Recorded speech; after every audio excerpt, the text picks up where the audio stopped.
Olá, está começando mais um programa A Hora do Boi. Todos os ângulos da pecuária estão aqui.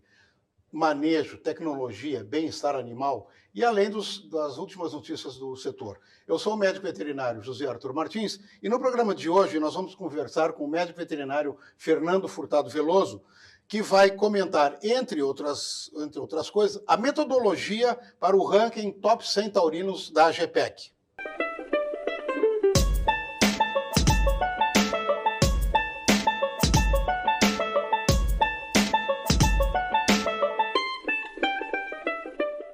Mas antes da nossa entrevista, nós vamos ao boletim da Scott Consultoria, que toda semana traz alguma informação sobre o setor.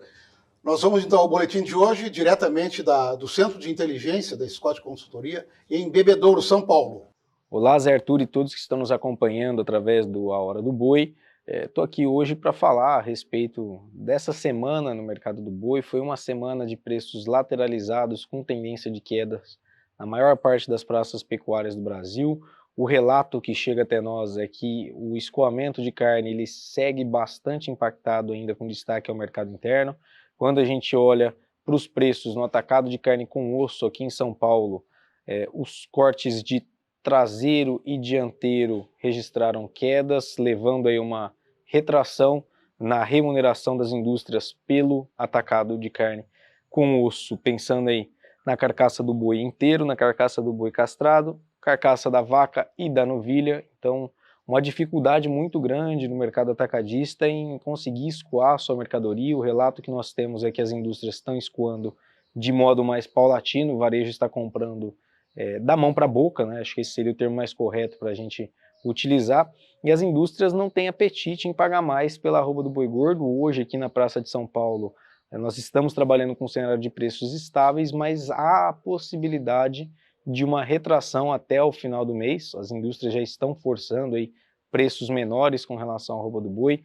Para São Paulo, fala-se hoje no máximo em 210 até 215 reais por arroba para aquele boi destinado à exportação, o boi China, enquanto um boi cujo destino tem aí o mercado interno para ser comercializado, as indústrias têm apregoado ele em no máximo 200 reais por arroba aqui na Praça Paulista. Então, um cenário de preços bem depreciado, mas, apesar desse quadro, a mensagem que nós temos que levar ao produtor é que todo o fundo do poço ele só tem uma saída que é para cima, e esse para cima ele tende a chegar nos próximos anos. A gente deve começar a sentir um 2024 de preços mais lateralizados, e o produtor que não buscar nesse ano de 2023 se preparar para os anos de 24, 25, onde a arroba do boi gordo deve voltar aí a ter mais firmeza em função do próprio ciclo pecuário de preços que nós já comentamos em outros momentos, pode ficar para trás dentro da cadeia de produção. Então o nosso recado é: olhe para o cenário atual com um olhar de oportunidade e não com um olhar de temor. Esse é o recado que nós temos que deixar ao amigo produtor, pensando aí na próxima virada de fase e na possibilidade de melhorar os resultados que esse ano foram bem impactados por toda essa queda que o mercado já esperava, mas está sendo além da conta daquilo que nós já imaginávamos que seria. Obrigado, pessoal, pelas informações. O mercado continua desse jeito e nós voltamos a falar semana que vem. Até lá. Bom, Zé, era isso aí, um forte abraço a todos, muito obrigado e até a próxima. O canal A Granja Total Agro no YouTube tem muito conteúdo semanal para você. O programa A Hora do Grão traz todas as quartas muitas informações sobre mercado e meteorologia, com especialistas que ajudam na tomada de decisão. E para quem o assunto pecuária é o que mais interessa, a coluna do Pasto ao Prato com Fernando Furtado Veloso, tradicional na revista AGPEC, ganhou espaço também em nosso canal. Clique, se inscreva e ative o sininho para receber todas as notificações. E vamos agora, então, à nossa entrevista dessa semana. Como eu falei no início do programa, o assunto de hoje é o Top 100 Taurinos. E para falar sobre esse tema está conosco o médico veterinário Fernando Furtado Veloso, formado pela URGS em 2001 e profundo estudioso e conhecedor das linhagens bovinas do nosso rebanho de raças europeias, principalmente, e com uma consultoria nesse segmento. O Fernando Veloso, para quem não conhece, também apresenta a coluna do Pasto ao Prato na revista AGPEC. Seja bem-vindo ao nosso programa, Fernando Veloso. Muito obrigado, Zé Arthur, pelo espaço aqui, um momento para a gente conversar um pouco aí sobre esse trabalho junto da AG, Top 100, coluna da revista, coluna digital, etc. Pois é, qual é a origem? Como é que começou a ideia desse Top 100 taurinos? O Top 100, Zé Arthur, até o nome dele maior, é Top 100, os maiores vendedores de touros do Brasil. E a gente divide em Top 100 taurinos e Top 100 zebuínos, tá? Porque não seria apropriado misturar isso tudo num levantamento só, né? Pelas particularidades que a gente sabe regionais do país, as próprias né? características, né? Exatamente, né? Nós iniciamos esse trabalho, esse levantamento, faz 8 anos já, pelo primeiro motivo, por gostar do assunto touros, querer falar de touros, ter mais informações acerca desse mercado, né? E aí pensamos em fazer um levantamento da parte comercial. E nos inspiramos em algo que já existe há mais anos, que é o Seedstock 100, que é um levantamento americano, publicado na Beef Magazine nos Estados Unidos, que é uma revista das mais importantes da pecuária de corte americana, da importância da granja, da GPEC, né? Muito tradicional, e ela publica todo ano, então, os maiores vendedores de touros nos Estados Unidos. E eu comecei a consumir esse conteúdo e ler, e ficar curioso, né? Que apareciam raças que eu não conhecia ou não via tamanha importância, estavam lá entre os maiores. Ver que alguns vendedores de touros nos Estados Unidos são multirraças também. Tem raças que aqui a gente tem menos conhecimento, ou vamos dizer assim, ou menos intimidade com essas raças, né? E foi me gerando curiosidade. E aí troquei uma ideia com o Eduardo, né? Digo, Eduardo, quem sabe a gente monta um levantamento dos maiores vendedores de touros europeus, ou taurinos, né? Que teria o europeu junto com o sintético, do Brasil. O Eduardo gostou da ideia e disse, mas Veloso, vamos fazer isso junto com o zebuíno também. Não podemos fazer só do europeu, que interessa mais ao sul. Vamos fazer também do zebuíno. Só Rio Grande do Sul. Isso, né? Que interessa ao Brasil todo é o zebuíno. E aí nos dividimos. Nós nos encarregamos, eu digo a nossa empresa, né, Assessoria Agropecuária, se encarrega de realizar o levantamento de taurinos, e a Brasil com Z, que é do William Filho, que também é colunista da AG, né, ele faz o levantamento de zebuínos. Então ele é um consultor que transita muito no meio dos zebuínos, tem facilidade de relacionamento com esses produtores, e nós conhecemos bem, vamos dizer, os produtores aqui de touros no Rio Grande do Sul, mas no sul do Brasil, né? Porque nós temos vendedores de touros europeus em vários estados do sul do Brasil. Sim. Bom, e para montagem desse ranking, quais são os parâmetros? É só o número de animais vendidos ou entra a média de touros, entra o volume global de vendas? Como é que funciona isso? O ranking ele é bem simples. Ele só leva em conta a quantidade total de touros vendidos naquele ano.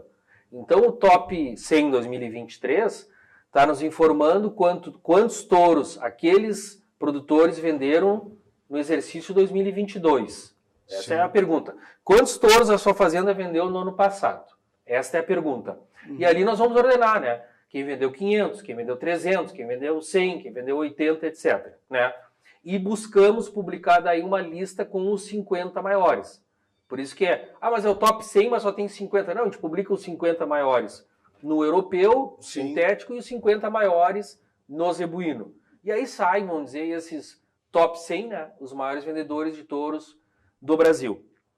Mas a gente não pergunta só isso, tá, Zé Arthur? Isso é o que ranqueia, ordena os vendedores. Sim. A gente pergunta também quais as raças, a quantidade por raça, o quanto é de venda nos leilões e na fazenda em venda particular, se o rebanho participa de algum programa de melhoramento e qual. Então a gente tenta ir tabulando e acumulando mais informações, né, que nos ajudam a discutir mais o assunto da venda de touros, né?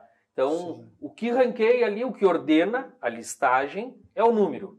E é o número total independente de raça, a soma de touros vendido por aquela fazenda, né? Mas a gente acaba recebendo mais informações que estão no banco de dados aí, que a gente vai acumulando há vários anos, né, do Top 100. Então, quer dizer, existe um número global né, e depois ele pode ser segmentado. Então, como está dizendo, olha, em X raças, tanto em leilões, tanto em vendas particulares. Isso, a gente consegue. Existe outras... A gente pode pegar depois e processar essa informação, né? Sim. Tá, mas vem cá, como é que é o perfil de venda do Angus? Ele é mais leilão ou mais venda direta? Ele está nos maiores ali de volume ou ele está distribuído em vários vendedores ou em quase todos, né? Sim. Também o seguinte, ele está em vendedores do Rio Grande do Sul ou eles têm importância em Santa Catarina, Paraná, São Paulo, né? Porque a gente também tem os dados todos do vendedor, né? De onde ele está, Sim. etc, né?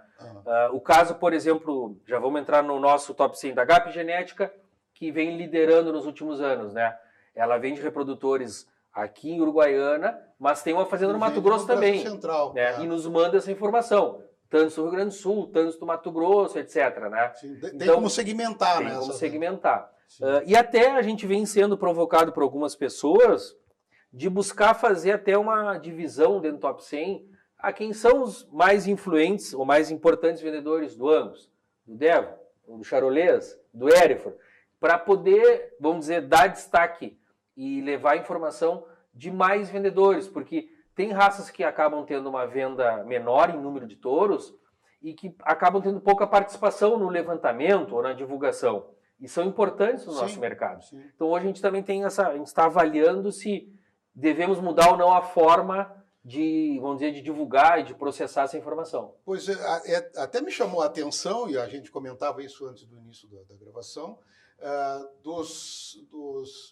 nas primeiras 5 colocações, né, nós temos 3 delas de uma mesma origem, mas o terceiro colocado é um vendedor da raça Senepal, que é uma raça que aqui no Rio Grande do Sul é praticamente desconhecida, então ela deve ter um bom mercado na região de São Paulo para cima. Isso, correto. Né? Correto. Como uma raça considerada como, né, não zebuína, né, mas que conseguiu entrar nesse ranking pelo volume de vendas em que o Rio Grande do Sul praticamente não participa, né, dessa composição, no número de venda desses animais. Exato. Então é assim, algumas informações que a gente vem acumulando, não só nesse ano, mas nos vários anos, né?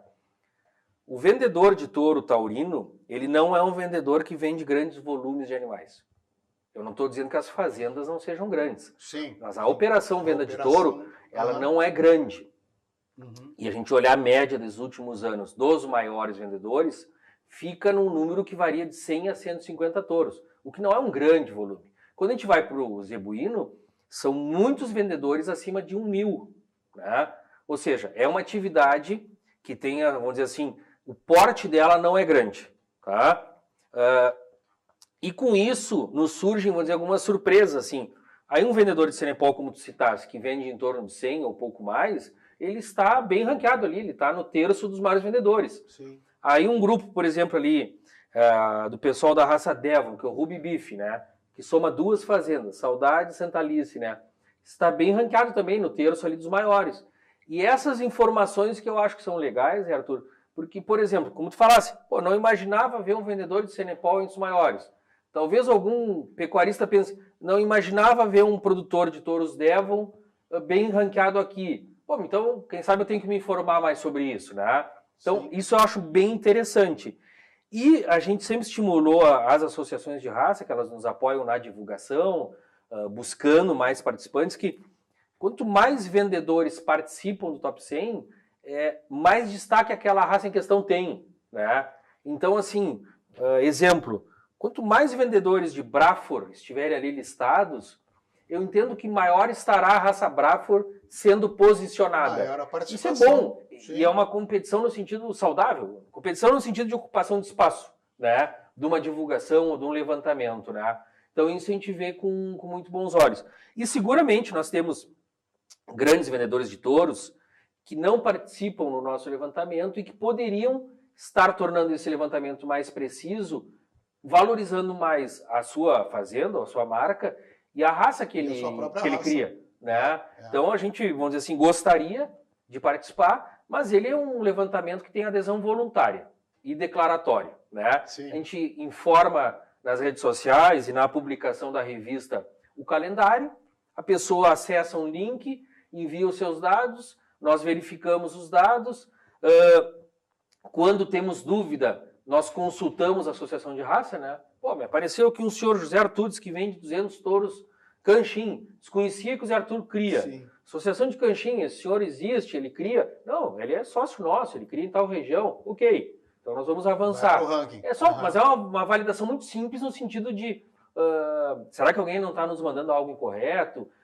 Então, ela é dessa simplicidade. As pessoas nos comunicam as suas vendas detalhadas por raça e nós publicamos, né? Assim como é também, Zé Arthur, o registro genealógico, né? Eu comunico que aquela vaca inseminei com tal touro, tal dia nasceu tal terneiro, e ele é um sistema de comunicados. E não há problema algum nisso, né?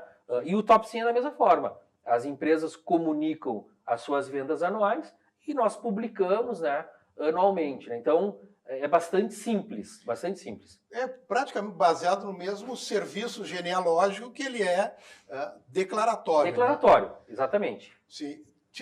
E uma coisa que me chamou a atenção nesse ranking, né, dos primeiros colocados, pelo menos o primeiro e segundo colocado, que eles são, não, se a gente fosse purista em comentar, né, os grandes vendedores não são de raças, digamos assim, europeias ou continentais, né? Quais são? Os que estão, os maiores vendedores são de raças Brangus e Braford. Correto. Raças sintéticas a partir de raças europeias. Não te chamou a atenção qual é a tendência que isso pode estar mostrando?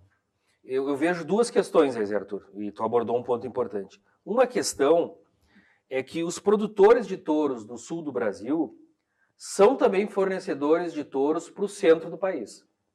E para o centro do país, a maior procura é por raças sintéticas. E basicamente Brangus e Braford, tá? Então assim, ó, esses vendedores a gente tem que pensar assim, ó, eles não estão vendendo só para o mercado do sul, onde estão raças taurinas e sintéticos. Eles estão vendendo para o Brasil inteiro. Expandindo. Né? Então, naturalmente, há um volume maior de sintético para esse mercado, vamos chamar interestadual, né? Animais que saem do Rio Grande do Sul, ou de Santa Catarina, do Paraná, e vão para São Paulo, vão para o MS, vão para Goiás, etc. Então, esse é um motivo. O motivo 2 é que, revisando talvez os últimos 15 ou 20 anos, o gado do Rio Grande do Sul se tornou um gado bastante padronizado em raças europeias. E aí há uma necessidade natural de fazer mais cruzamento, de buscar mais resistência ao carrapato, etc. Então, o gado que lá no passado, vamos dizer, tinha maior recomendação de usar uma raça europeia pura, usar um touro Hereford, um Angus, um Devon, sim, ele se tornou hoje o gado de cria mais europeu e é natural buscar mais um touro sintético. Então eu vejo que também são os ciclos, né? Daqui a uns anos talvez a gente volte a ter mais necessidade de mais volume de touros europeus. A origem do ou puro britânico, para né? até... Então, sim, pensando que o nosso gado vai ficar no meio do caminho entre um europeu puro e um sintético, que é mais ou menos o que nós temos hoje no sul do Brasil, né? Um gado que vai do Angus ao Brangus, do Hereford ao Braford, ou o cruzamento entre elas, né? Que é o tal do careta também, né? O indivíduo lá tem vaca Angus e usa um touro Braford, ou tem vaca Hereford e usa um touro Brangus, e faz esse careta que ele tem a cara branca, o pelo preto ou vermelho, mas tem um pouquinho de zebuíno, né? Então, pensando que eu vejo que bastante gente entende que esse é um espaço confortável de ficar, né? Esse intervalo entre essas raças, né?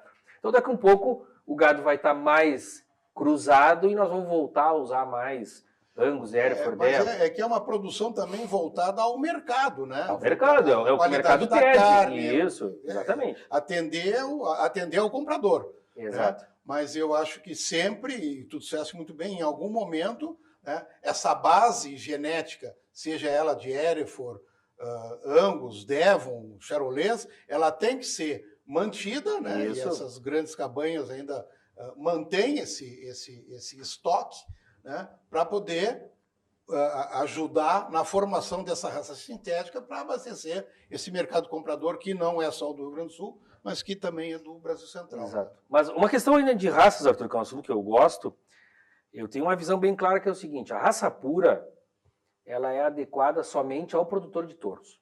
Qualquer raça pura, tá? Sim. Então é o seguinte, ele vai ter aquela raça pura e talvez ele tenha algumas perdas produtivas que ele vai recuperar com a venda de genética, tá?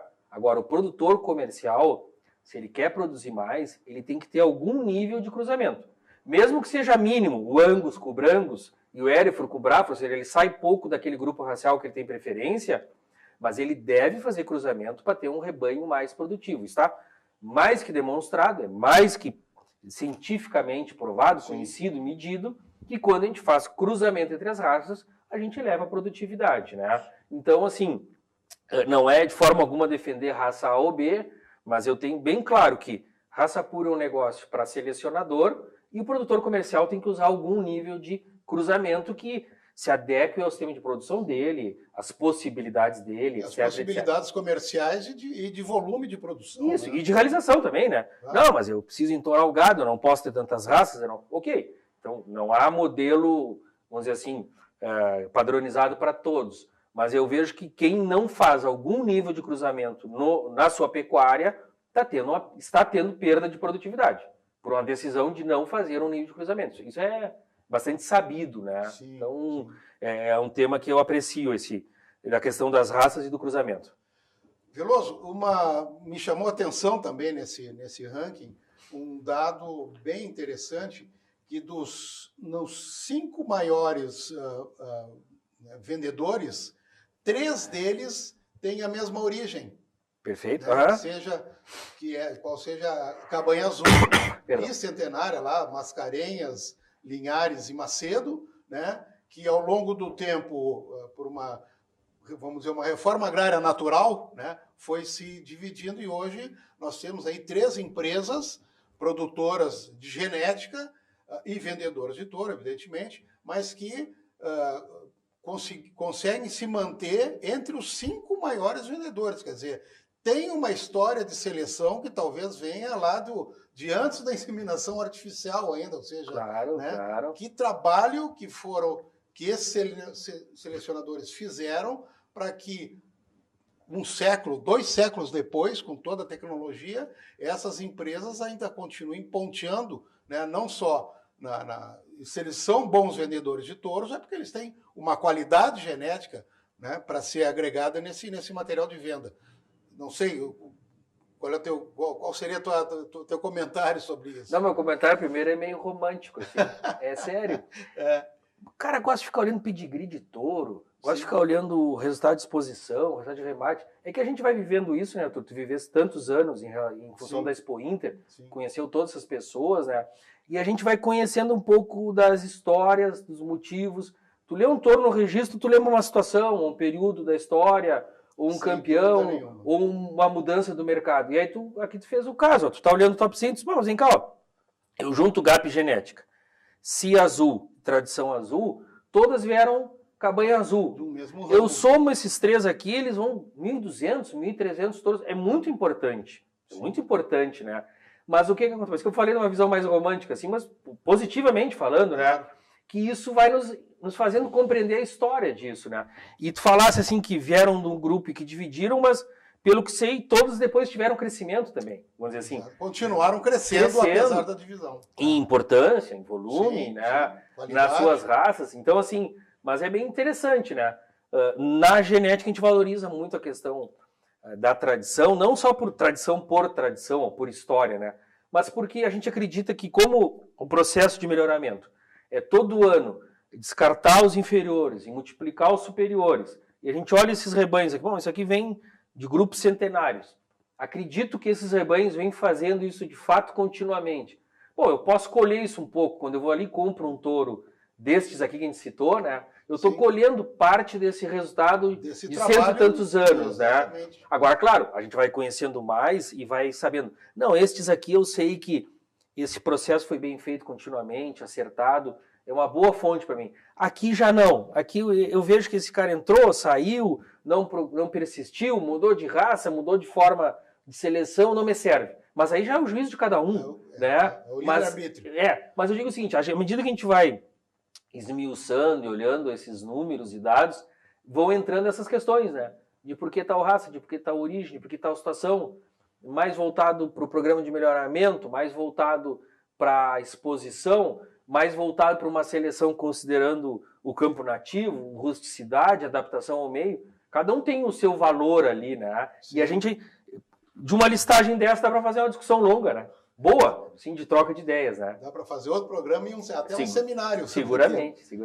Não, mas é que é interessante, porque esses top, né, que a gente estava comentando aqui, eles são tão bons vendedores, talvez até porque a participação deles em eventos agropecuários, vamos usar o exemplo da Expo Inter, eles estão sempre lá ponteando nas premiações de grandes campeonatos, ou seja, é um fator, uma agregação de valor, né, um prêmio numa Expo Inter, nem que seja, né, para que se mantenha também, claro, a seleção, todo o trabalho de marketing, para que se chegue a esse número, que não é à toa que se estão nesses top, né, entre os top 5 aí, consigo chegar a esse momento. Não, e Zé Arthur, a venda de touros, ela é uma atividade bem especializada dentro da pecuária de corte. Sim. E aí tu falou uma coisa, bom, mas eles vêm de um grupo antigo, tradicional, que nós conhecemos.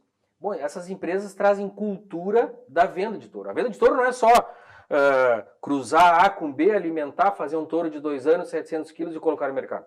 Isso é uma parte do processo de produção. Sim, mas ela tem uma cultura de como se produz, como se vende, como se comunica, como se atende pós-venda, como se resoluciona problemas, dificuldades, transporte. Ela é complexa, né?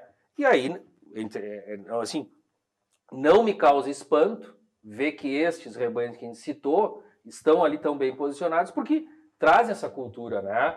E na sucessão natural, né? A gente está falando lá dos avós, dos filhos, agora da próxima geração, essa cultura vai sendo transferida, né? E transmitida, né?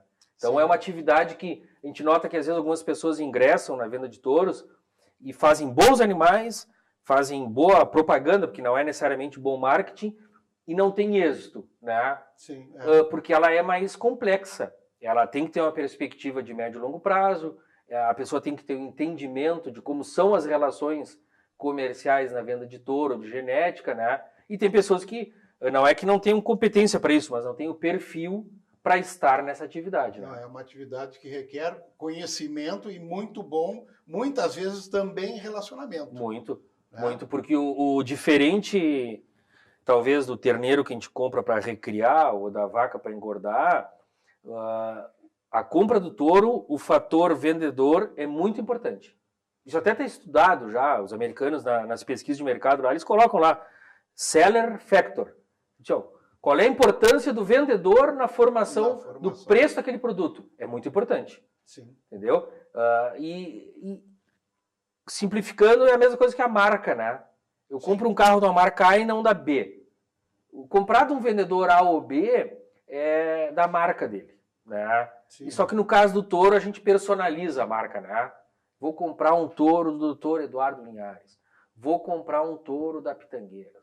Vou comprar um touro do André Berta, do Charolês Figueira. Mas vê que a gente fala o nome da pessoa, né? Eles já conseguiram criar esse nome, né? Isso, mas a gente transfere muito para a pessoa, personaliza no bom sentido, sim, né? Sim. Não, aquele indivíduo, eu acredito nele e comprar um touro dele é uma boa opção. O trabalho dele. E a pessoa? Sim. Eu acredito na conduta daquela pessoa, na verdade daquela pessoa. E